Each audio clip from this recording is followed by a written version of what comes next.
Thanks to Brilliant for supporting my channel. So 2 years ago, about 3 months into the Panini, I filmed a vlog-style day-in-the-life video that I didn't end up posting for a different project.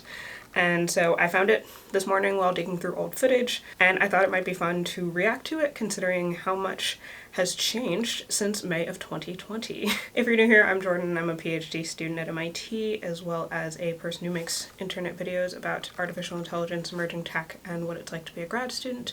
Consider subscribing if you want to see more videos like this, and leave a comment actually with any other video topics, ideas that you'd like to see me cover. Actually, I need headphones. Alright. Now we can get started. Hey everyone, my name is Jordan Harrod, and I'm going to take you through a quarantine-adjusted day in the life of a medical engineering PhD student. I'm a second-year PhD student in the Harvard-MIT Health Sciences and Technology program. Well, I guess we can stop there. So, I'm a fourth year now, so it's been a while. I also no longer live in this apartment. And I'm interested in using brain simulation and machine learning to better understand and control anesthesia. In addition to being a PhD student, I also run a YouTube channel on how artificial intelligence and algorithms work. So part of this day of my life will be how being a YouTuber fits into being a PhD student. So let's start off with my day, and then I can tell you a little bit about how I got to where I am right now, because it definitely was not a linear path. I'll start off by saying that no day is the same, but most of my days start with going to CrossFit. Unfortunately, the gym has been closed since self-isolation started, so we're going to skip that part and start walking to lab. Most days I'll walk to work instead of taking the train, but part of my... Now, funnily enough, I thought that I was going to go back to that gym after self-isolation ended, whenever that is. And it's been 2 years, and I still haven't been back. I just do things at home these days, so... That's been actually a pretty big change in my life. I am looking to start getting back into at least classes. I'm not entirely sure what I want to do yet. I've been kind of considering taking a boxing class because I have a friend who is going to be in one of those YouTuber boxing things, and I don't know, it feels like something that at this point I could probably write off as a business expense. So we'll see if that happens, but I am interested in getting back to classes at the very least, and especially getting back to lifting. The program involves taking medical school classes at Harvard Medical School, so on those days I would take the train from CrossFit. This walk takes about a half hour and has some really nice views, so I find that by the time I get to lab, I'm in a good mood and I'm ready to get to work. Now, I mentioned that I work on using brain simulation and machine learning to better understand and control anesthesia, but I definitely didn't start by doing this. I was actually really lucky to start doing research in high school, beginning with my local university. This is also a little bit funny to watch because I'm watching the path that I'm choosing to walk, and this is not the way that I would normally walk to work in the morning, which I know why I did that, to mislead all of you on the internet, but it is a little bit funny to see how I decided to do that, because this is a very roundabout way of going to work. Ended up working on a different project, working on engineering the meniscal enthesis, which attaches your meniscus in your knee to the bone. I spent the rest of my time at Cornell in that lab, about 3 years, and was lucky to work with a graduate student who realized that I was both more interested in and more adept at the data visualization, processing, and analysis associated with my work than the wet lab work itself. Between that and joining a brand new major that gave me a ton of flexibility to choose classes that aligned with my interests, I ended up studying biomedical engineering with a minor in computer science and concentration in bioinstrumentation and imaging. I love how I pan across the Sloan School like I spend any amount of time at the Sloan School. I don't. As I was looking towards grad school, I realized that I wanted to keep doing research that combined electrical engineering, computer science, and medicine, which led me to brain-machine interfaces.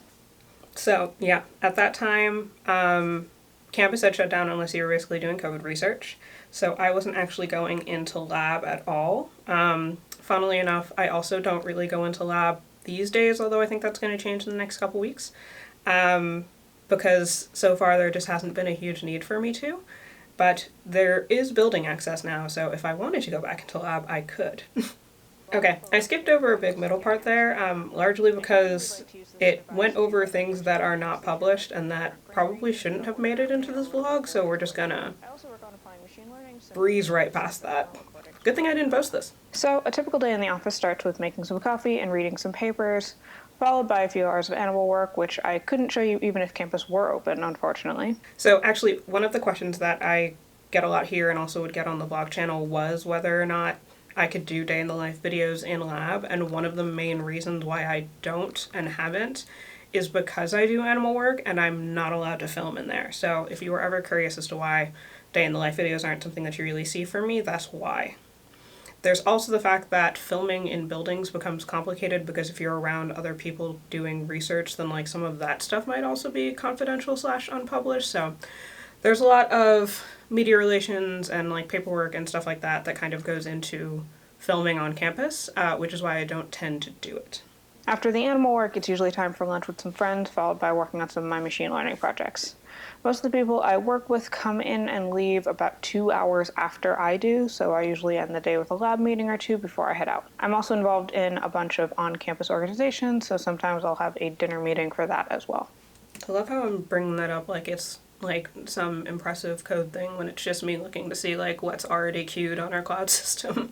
Like that is nothing important. That's just me trying to create B-roll. So behind the scenes, now you know. And now we're back.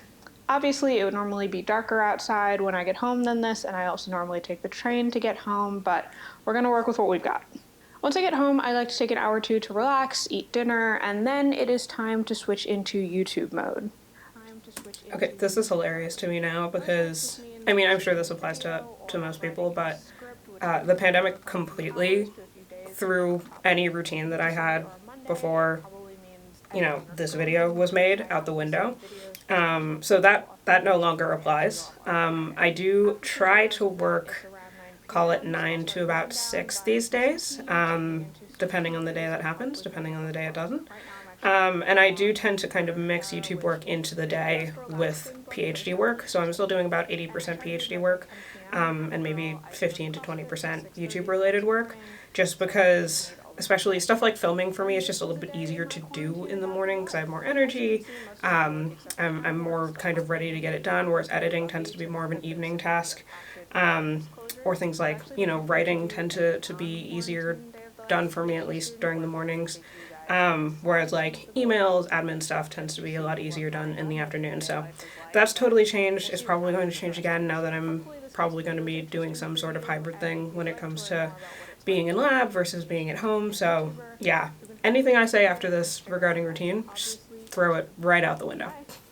Yeah, that was definitely interesting. A lot of things have changed compared to last time, but I think, so it's definitely, it's interesting to see what my life was like when we thought that this was going to be like a couple weeks or a couple months instead of going on over 2 years. In the meantime, if you're interested in following a similar path to mine but don't know where to get started on your STEM journey, I would highly recommend checking out Brilliant, who are kindly sponsoring today's video. If you heard me talk about Brilliant before, then you know that it's an amazing tool for learning STEM built off the principle of active problem solving. Brilliant has an ever-growing catalog of courses in math, science, and computer science that will help you learn concepts by working through them yourself in visual, hands-on ways, including courses on algorithms and neural networks. In fact, Brilliant recently updated a bunch of their courses to be even more interactive. Have you ever wanted to learn how computer programming works but were put off by opaque coding language? Brilliant can help you learn how to program without having to dig through the weeds of coding syntax through these fun, interactive challenges. You just shift around these blocks of pseudocode and then you can get immediate feedback on your results. It's a great way to understand how computer algorithms work, and then once you have that down, the coding syntax becomes a lot less intimidating. To get started for free, go to brilliant.org/Jordan, and the first 200 people to visit that link will also get 20% off the annual premium subscription. Otherwise, you can check out other PhD life-related videos up here. You can follow me on my various socials down here, and I will see you all next week. Bye!